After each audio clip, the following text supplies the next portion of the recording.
और बड़ी खबर इस वक्त आ रही है झारखंड के रांची से, जहां पर सीयूजे कैंपस में छात्रों का विरोध प्रदर्शन लगातार जारी है। मेस चार्ज और हॉस्टल फीस समेत कई मांगों को लेकर ये छात्र आंदोलन कर रहे हैं। इसी दौरान प्रदर्शन में शामिल एक छात्र के बेहोश होने की खबर है। बेहोश छात्र को अस्पताल फिलहाल भेजा गया। UG mass communication second year का ये छात्र बताया जाता है जो बेहोश हुआ, और डीएसडब्ल्यू के मौके पर नहीं पहुंचने पर छात्रों में जमकर नाराजगी नजर आई। डीएसडब्ल्यू के इस्तीफे की मांग ये छात्र लगातार कर रहे हैं। तो तस्वीरें इस वक्त आपकी टीवी स्क्रीन पर, जहां पर छात्रों का ये आंदोलन अपनी मांगों के साथ चलता हुआ, और इसी दौरान एक छात्र बताया जा रहा है जो बेहोश हो गया और उसे बाद में आनन फानन में अस्पताल पहुंचाया गया है। सर बहुत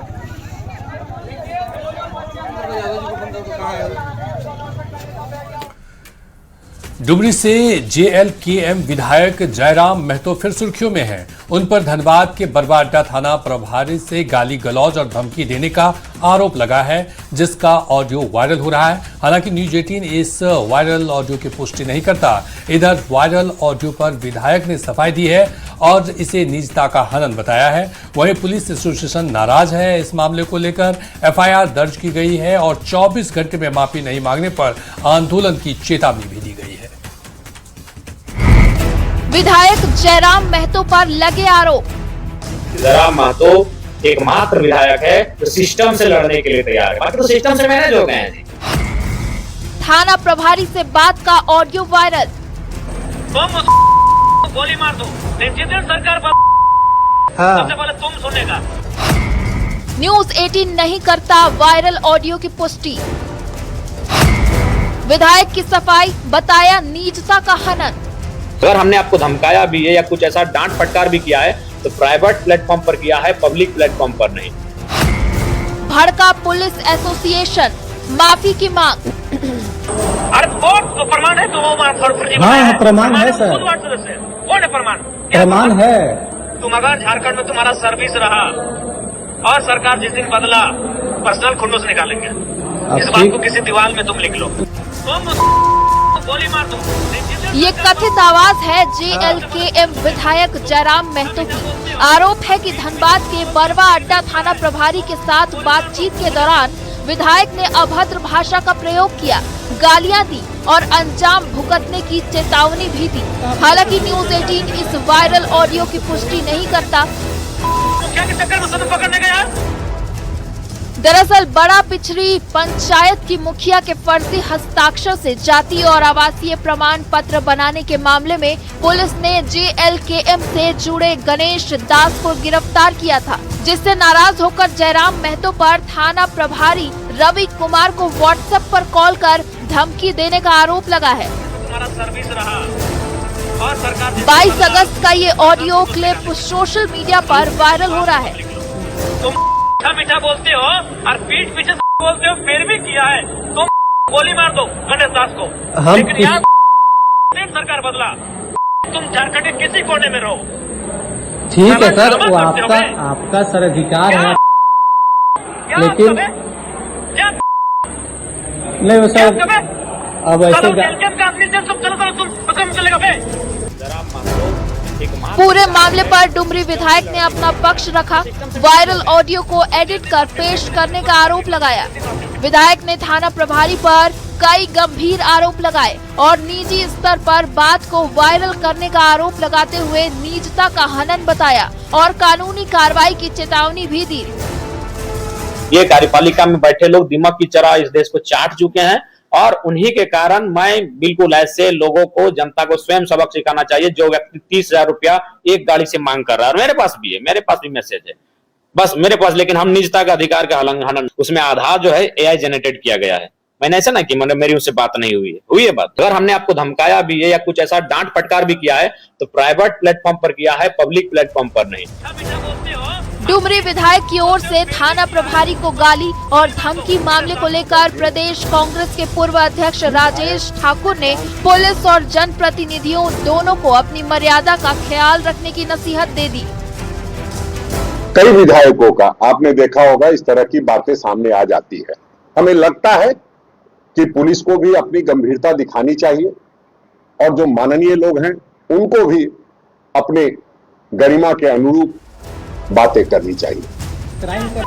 धनबाद सिटी एसपी ने वायरल ऑडियो की पुष्टि की है। वहीं थाना प्रभारी की शिकायत पर डुमरी विधायक और 8 अन्य के खिलाफ प्राथमिकी दर्ज की गई है। पुलिस पर दबाव डालने के लिए गाली का आरोप लगाया और 24 घंटे में माफी नहीं मांगने पर पुलिस एसोसिएशन ने चरणबद्ध आंदोलन की भी चेतावनी दी है।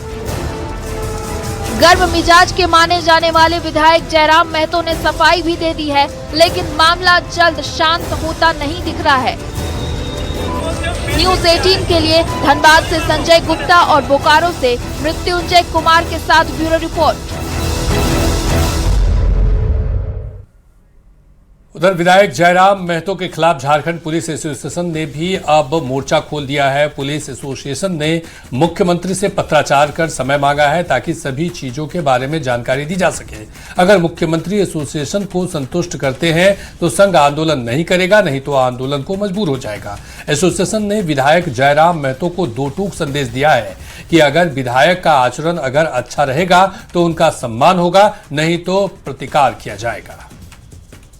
होगा माननीय मुख्यमंत्री महोदय को कि आप हमें जल्द से जल्द समय दीजिए। साथ ही हम लोग पत्र भी प्रेषित कर रहे हैं माननीय मुख्यमंत्री महोदय को, ताकि इस पर वो संज्ञान लेके हम लोगों को बुलाए और उनको वस्तु स्थिति से सारी बातें अवगत करा सके। जयराम महतो कहते हैं कि मेरे हाथ में संविधान है, दूसरी तरफ सरकारी कार्य में और विधि के कार्य में व्यवधान उत्पन्न करते हैं। तो आप किस विधान की बात कर रहे हैं? क्या आप झारखंड राज्य को तालिबान बनाना चाहते हैं? आप यहां अव्यवस्था फैलाना चाहते हैं? आपकी मंशा क्या है? और अब बात MMDR संशोधन को लेकर झारखंड में मचे सियासी घमासान की। तो वित्त मंत्री राधाकृष्ण किशोर ने राज्य के आर्थिक हितों को लेकर नेता प्रतिपक्ष बाबूलाल मरांडी को पत्र लिखा। सरकार का दावा है कि संशोधन से झारखंड के राजस्व पर बड़ा असर पड़ सकता है। वहीं जेएमएम ने इसे राज्य के अधिकारों से जोड़ते हुए आंदोलन की तैयारी शुरू कर दी है, जबकि बीजेपी ने सरकार के दावों पर सवाल खड़े किए। आखिर MMDR संशोधन से झारखंड के आर्थिक हितों पर क्या और कितना असर पड़ेगा, देखिए इस रिपोर्ट में। MMDR की लड़ाई आंदोलन तक आई। जेएमएम का दावा, खनीज हमारा हक हमारा। खनीज से राजस्व तक किसे फायदा किसे नुकसान? बड़ा सवाल, MMDR से झारखंड के खजाने पर कितना असर?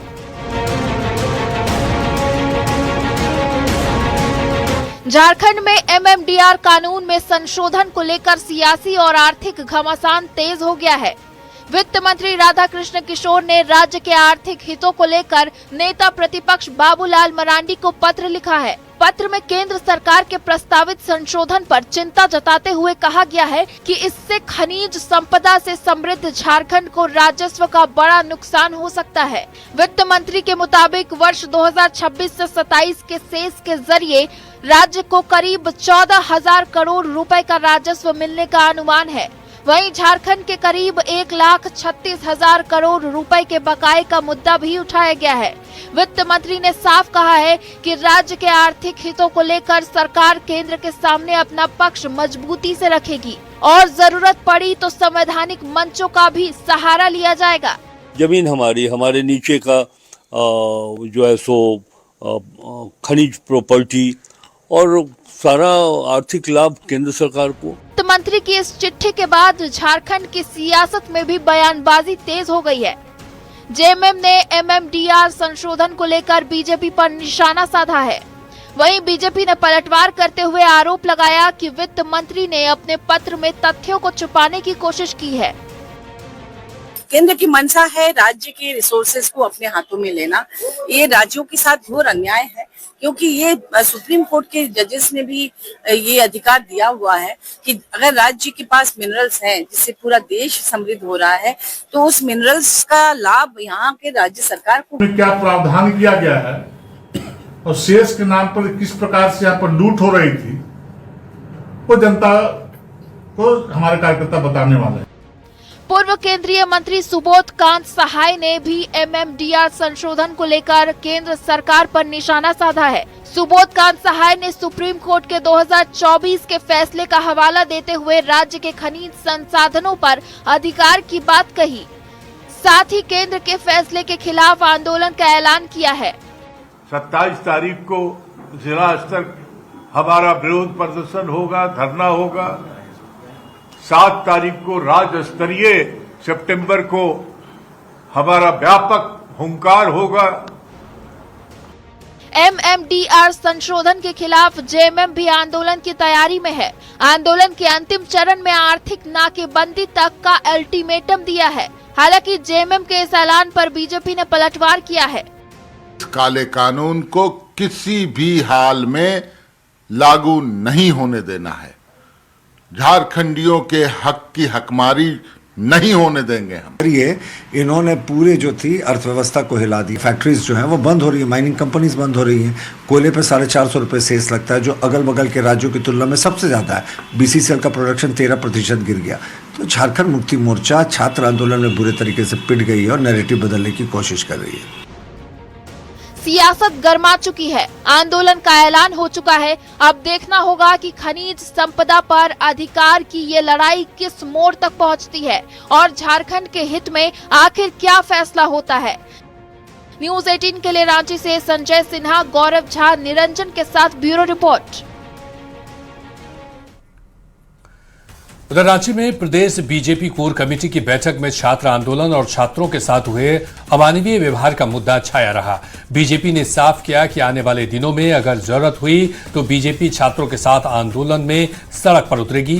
बीजेपी प्रदेश महामंत्री मनोज सिंह ने कहा कि आदित्य साहू के नेतृत्व में प्रदेश बीजेपी कोर कमेटी की बैठक में राज्य के राजनीतिक हालात और प्रदेश में उत्पन्न स्थिति पर चिंता जताई गई है। यह भी चर्चा है कि अगर JMM के कार्यकर्ता छात्रों के साथ मारपीट करते हैं तो बीजेपी भी सड़क पर उतरे छात्रों के साथ आंदोलन करेगी। उन्होंने बताया कि 17 सितंबर से प्रदेश बीजेपी भी सेवा संकल्प अभियान में कई कार्यक्रमों में आयोजन प्रदेश स्तर पर करेगी। हम लोगों ने जो राजनीतिक हालात आज इस झारखंड प्रदेश में उत्पन्न हुए हैं, उन हालातों को लेकर के भारतीय जनता पार्टी ने चिंता भी व्यक्त किया है और जिस प्रकार से छात्रों के साथ अमानवीय व्यवहार किया जा रहा है,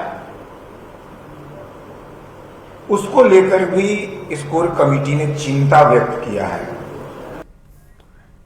तो झारखंड में PTS ई-पॉश मशीनों का सर्वर अक्सर धीमा रहने या फिर ठप होने से राशन वितरण और KYC का काम बाधित हो रहा है। लाभार्थियों और दुकानदारों को इस तकनीकी समस्या के कारण रोज कई परेशानियां उठानी पड़ रही हैं। सर्वर नहीं रहने के कारण ई-पॉश मशीन काम नहीं करता, जिससे उपभोक्ताओं को जन वितरण दुकान से खाद्यान्न उठाव के लिए काफी परेशानी होती है। उपभोक्ताओं को कई बार निराश ही खाली हाथ लौटना पड़ता है और जिसकी नाराजगी जो है वो जन वितरण विक्रेताओं पर साफ लोगों की तरफ से जाहिर की जाती है। इस खबर पर ज्यादा जानकारी दे रहे हैं न्यूज़ 18 संवाददाता निरंजन सिंह। सार्वजनिक वितरण प्रणाली यानी PDS में सबसे बड़ी कमी क्या है तो वह सर्वर का है। क्योंकि जो सिस्टम है, आप देखें कि यहाँ पर कई ग्राहक करीब आधे घंटे 40 मिनट से यहाँ पर खड़ा होकर पंक्ति बंद में अपनी बारी का इंतजार कर रहे हैं, लेकिन जो सिस्टम है यहाँ पर उसमें सर्वर 4G का लगा हुआ है और 4G का सर्वर लगे रहने के कारण यहाँ पर परेशानी हो रही है, दिक्कत हो रही है। आप देखें कि ये मशीन है, यहाँ पर ग्राहक पंच करते हैं और इसी मशीन से सारा काम होता है। इसमें जो सिस्टम है इससे सारा काम होता है। जो ग्राहक आते हैं फिर PDS दुकानदार हैं अपने उपभोक्ता को वितरण करते हैं। हम बात करेंगे यहाँ के दुकानदार से। सर, मुख्य समस्या तो यहाँ सर्वर का ही है। सर्वर प्रॉपर रहता ही नहीं है, कभी आता। अभी सुबह से देखिए बैठे हैं, एक तो 1.5-2 घंटा बाद मशीन ऑन हुआ सर्वर के कारण, और ऑन भी हुआ तो सर्वर अभी चल नहीं रहा है, काम नहीं कर रहा है सर्वर। कस्टमर को काफ़ी इंतजार करना पड़ता है। परेशानी हम लोग को भी है, परेशानी कार्डधारियों को भी है।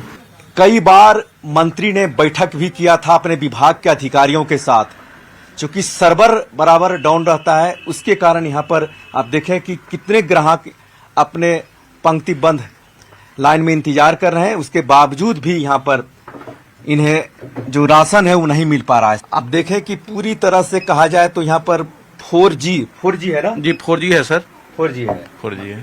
तो अब ये बताइए कि ये कितना देर में ऑन ऑफ होता है? ये ऑन ऑफ तो सर खुलने के बाद हो जा रहा है, लेकिन अभी 2-4-5 दिन लगातार देखा जा रहा है कि सर ये हम लोग का स्मार्ट पीडीएस और झारखंड का जो लॉगिंग हो रहा है उसमें करधारियों को अंगूठा लेने के बावजूद भी 5 बार 7 बार लगाने के बाद भी डिफॉल्ट में एथी मार देता है, नहीं लेता है। उसके बाद सर 8 बार 10 बार के बाद 1-2 बार लेता है। मतलब परेशानी बढ़ रही है सर। कितने देर से यहाँ पर हैं? हम यहाँ 1 घंटा से खड़े हैं, यहाँ का सर्वर नहीं चल रहा है। सर्वर नहीं चल रहा है? नहीं, सर्वर डाउन है। अच्छा, आप कहाँ से आई? हम यही के जगन्नाथपुर। आप कितने देर से हैं? सब 1 घंटा हो गया हम लोग। 1 घंटा हो गया? हाँ। देखिए, एक तो बारिश का मौसम है और दूसरी ओर सुबह का समय है। लोग अपने घर से काम काज छोड़ करके यहाँ पर राशन लेने के लिए आते हैं, लेकिन सर्वर डाउन रहने के कारण ये ग्राहक घंटों से खड़े हैं। विभाग इस पर क्या सुनवाई करती है या फिर इसका क्या निदान निकालती है, ये आने वाला वक्त ही तय करेगा। लेकिन फिलहाल दुकानदार और ग्राहक दोनों को परेशानी हो रही है। कैमरामैन प्रभाकर के साथ निरंजन सिंह, न्यूज 18 रांची। उधर दुमका से बड़ी खबर है। जरमुंडे से बीजेपी विधायक देवेंद्र कुंवर के नौनीहाट डाक बंगला स्थित आवास में काम करने वाले रसोईया सोनू राउत की संदिग्ध मौत के मामले में एफआईआर दर्ज किया गया है। मृतक के परिजनों की शिकायत पर हंसडीहा थाना पुलिस ने विधायक देवेंद्र कुंवर समेत उनके परिवार के 9 लोगों के खिलाफ हत्या का मामला दर्ज किया है। परिजनों का आरोप है कि सोनू राउत की हत्या के बाद मामले को अलग रूप देने की कोशिश की गई। घटना की गंभीरता को देखते हुए दुमका एसपी ने घटनास्थल का जायजा लिया है, जबकि फॉरेंसिक टीम ने भी मौके से साक्ष्य जुटाए हैं। वहीं विधायक की बेटी ने परिवार पर लगाए गए आरोपों को खारिज किया है। फिलहाल पुलिस पोस्टमार्टम रिपोर्ट, फॉरेंसिक जांच और अन्य साक्ष्यों के आधार पर मामले की जांच में जुटी है।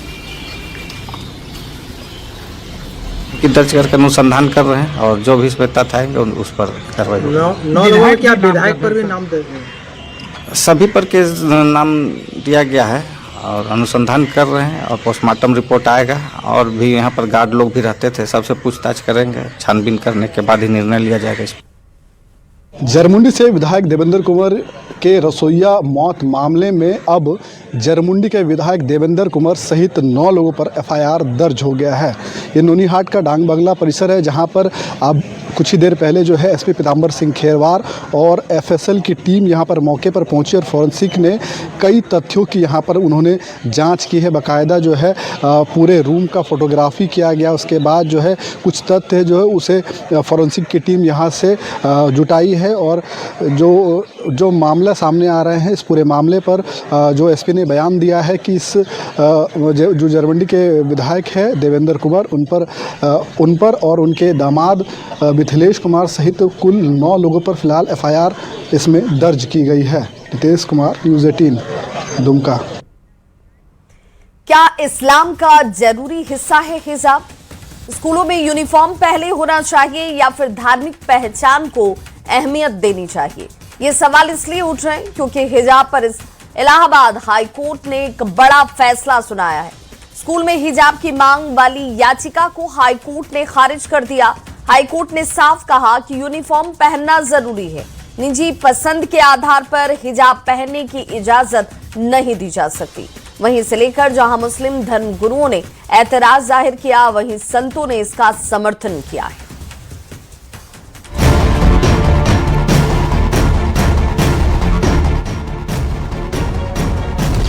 हिजाब पर इलाहाबाद हाईकोर्ट का बड़ा फैसला।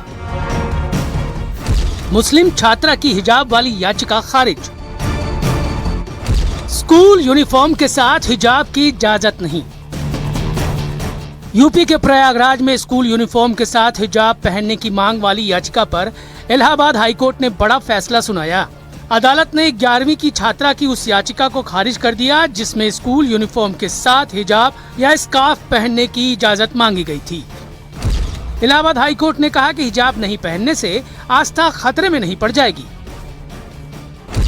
मामला प्रयागराज के अतरसुइया इलाके के टैगोर पब्लिक स्कूल का है। 11वीं में दाखिला लेने वाली छात्रा ने अपनी मां के जरिए हाईकोर्ट का दरवाजा खटखटाया था। छात्रा का दावा था कि वो 10वीं तक इसी स्कूल में पढ़ी और तब सिर पर स्कार्फ पहनने पर स्कूल की तरफ से कोई आपत्ति नहीं थी, लेकिन 11वीं में दाखिले के वक्त स्कार्फ को लेकर विवाद खड़ा हो गया। छात्रा ने इसे अपनी धार्मिक स्वतंत्रता से जोड़ते हुए संविधान के अनुच्छेद 14 और 19(1)(a) के तहत मिले मौलिक अधिकारों का हवाला दिया, लेकिन हाईकोर्ट ने याचिका खारिज कर दी। जस्टिस जे मुनीर और जस्टिस इंद्रजीत शुक्ल की पीठ ने कहा कि स्कूल को अपना यूनिफॉर्म कोड लागू करने का अधिकार है। बीजेपी ने फैसले का स्वागत किया तो कांग्रेस ने पूरे मामले में संतुलन की बात कही। नहीं, सही फैसला है। इलाहाबाद के उच्च न्यायालय में जो फैसला आया है सही बात है। शिक्षा में विद्यालय जाना, क्यों धार्मिक ड्रेस पहन के जाना, क्यों हिजाब पहन के जाना। धर्म किसी विशेष के पर भी कोई चोट नहीं पहुंचनी चाहिए, आंच नहीं आनी चाहिए। वहीं यूपी सरकार में मंत्री ओम प्रकाश राजभर ने स्कूल और शिक्षा को धर्म से अलग रखने की बात कही तो मुस्लिम धर्मगुरु मौलाना खालिद रशीद ने हाईकोर्ट के फैसले पर असहमति जताई। वो सही फैसला है, क्योंकि एक ही विद्यालय में अलग अलग धर्मों के अलग अलग ड्रेस पहन करके लोग आए तो एक रूपता खत्म हो जाएगी। और इस सिलसिले में मुसलमानों के दरमियान कोई भी इख्तिलाफ या कन्फ्यूजन नहीं है और हिजाब और पर्दे का हुक्म अल्लाह ने खुद कुरान में दिया है और इस वजह से ये कहना कि ये इस्लाम का इंटीग्रल पार्ट नहीं है, ये हम समझते हैं कि मुनासिब नहीं है, बल्कि हिजाब इस्लाम का एक इंटीग्रल और अटूट हिस्सा है। कर्नाटक हाईकोर्ट के बाद अब इलाहाबाद हाईकोर्ट ने ऐसा आदेश देकर ये लकीर खींच दी है कि शैक्षणिक संस्थानों में अनुशासन और समानता के नियम किसी के व्यक्तिगत या धार्मिक दावों से ऊपर रहेंगे।